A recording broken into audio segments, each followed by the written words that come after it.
What's going on, guys? So, been an eventful morning here.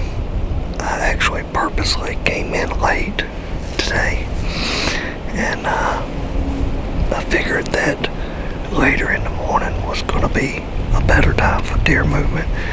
This wind is up, and I came in, and my trail camera has not been texting me pictures the last couple of days, which is unusual. I walked up, I freshened up the scrape with the Black Widow branch butter. I would just doctor that up every time I come through. And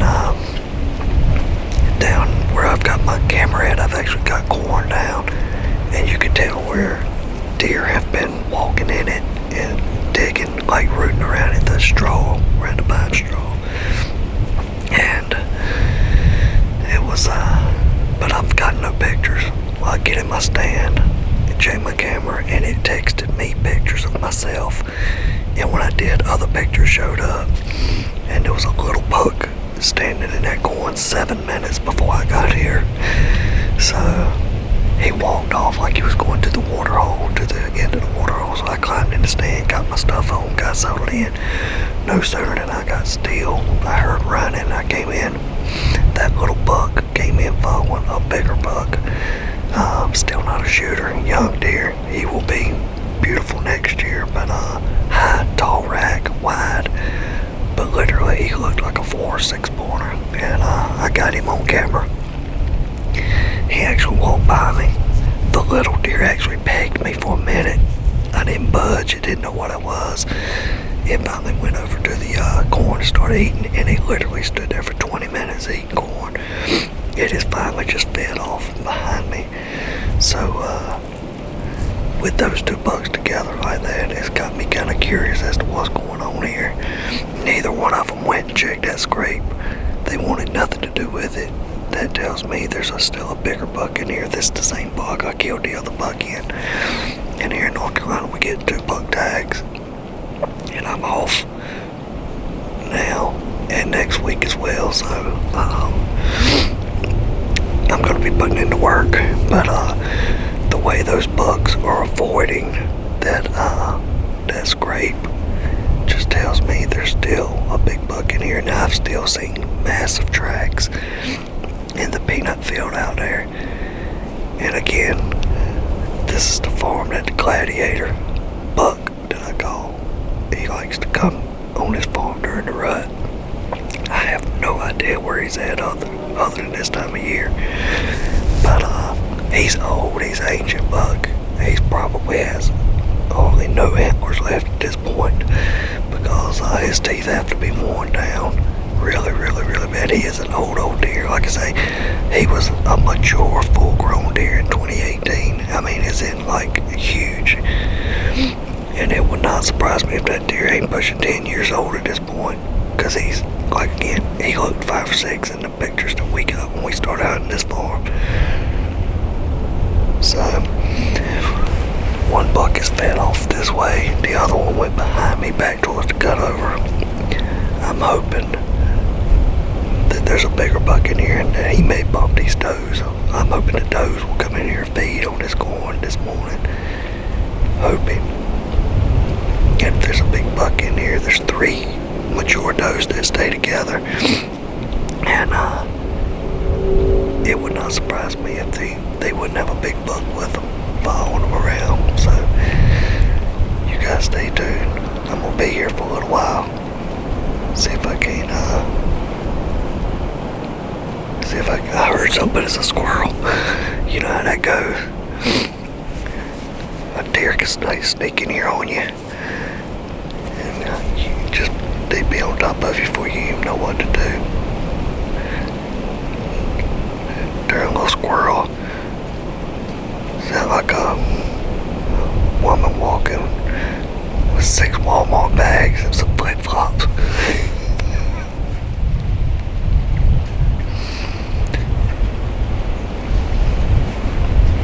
We're gonna do some doe bleeds. I think I've given those deer enough time to get out of here. Those little ones. I'm hoping with them gone, it's maybe allowed other deer to come in. So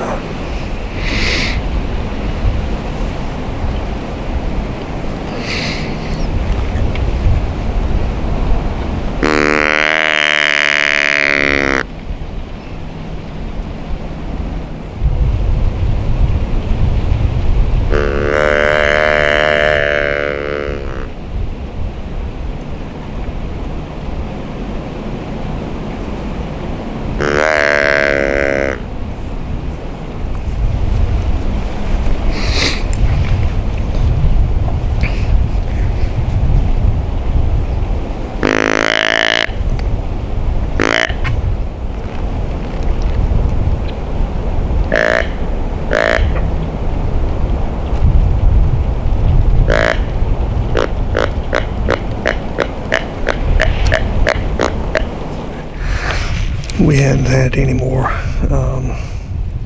movement since this morning when those two bucks went to bed. So I decided to get up and use that opportunity while I still to get up, snoop around a little bit. And I wanted to walk over and look at the water hole.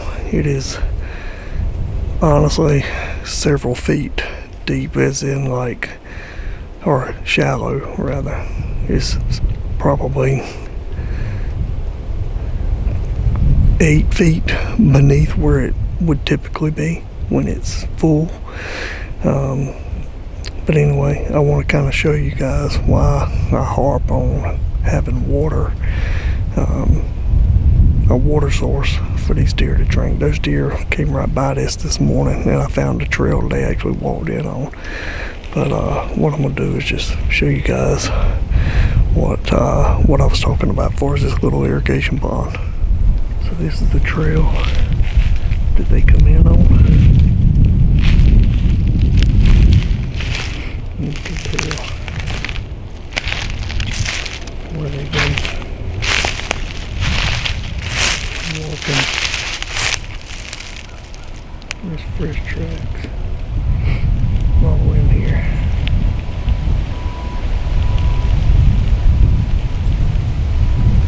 But you can tell, when I tell you it's probably 8 feet, it's no exaggeration. Where I'm standing at would typically be underwater and going all the way up.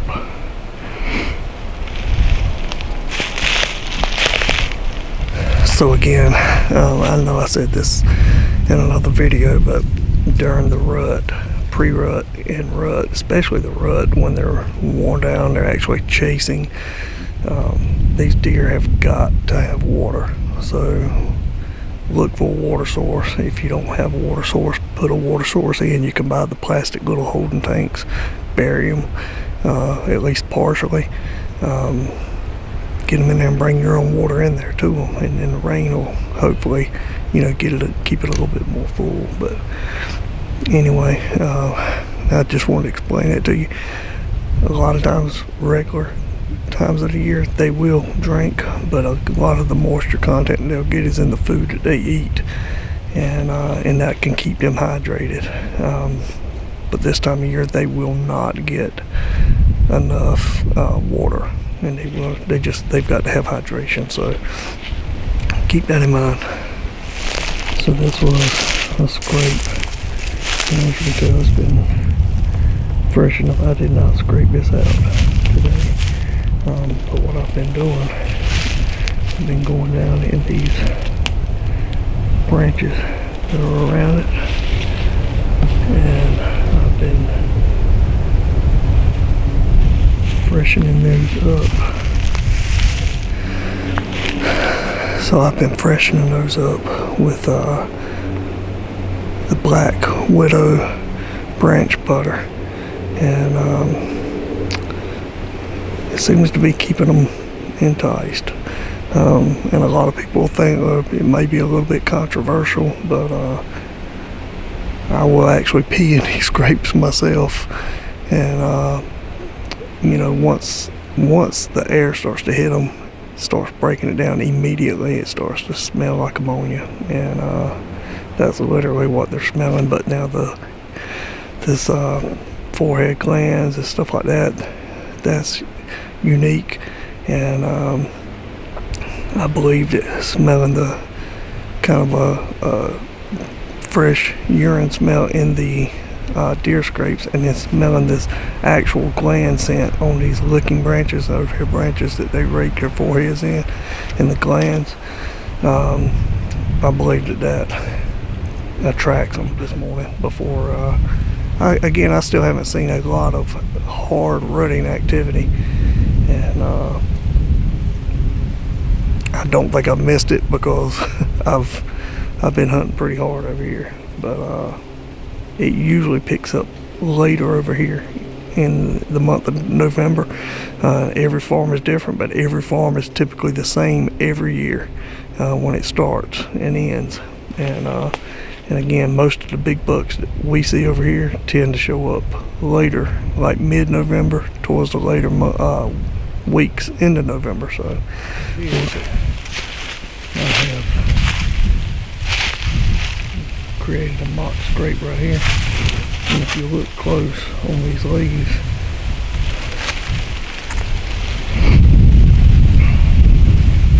actually using this branch bar again, you can see it on the leaves there. Put it up there, and I also got some down the side here on this little branch here. This is just to kind of get them intrigued by it. So we shall see. And again, this is where they're coming out at. So I'm hoping to get something on camera.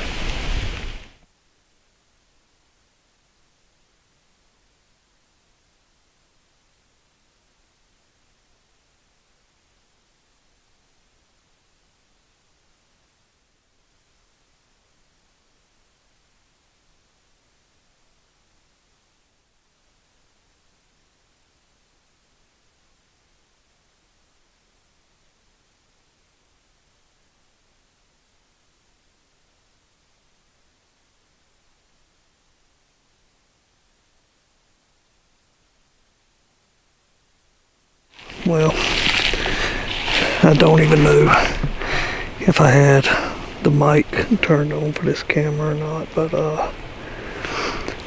so basically I was out doing a little bit of scouting, come across the field that I had come out on. I've got a deer stand on this line where I shot that deer at the other day, but a little buck was out there in the same field eating peanuts, and there were 2 deer, but the little buck came down by himself and walked into the woods, and I don't know where the second deer was. I never got a look at the second deer. I could just see its body and see its back as it was moving and feeding, but anyway, it walked in there to the woods 100 yards from where I just made a mock scrape, so it would not surprise me if at some point, because it's coming right out of a thick bedding area, it would not surprise me if that deer didn't go over there and sniff on that scrape. But again, it's just, that's 3 different bucks today. That was definitely not the same buck I saw earlier, but they're all small, so definitely got to do some growing. And I don't know where the bigger buck is at. There's usually some nice bucks on this farm, and I don't believe that the buck that I killed the other day was the biggest one on here. I just don't.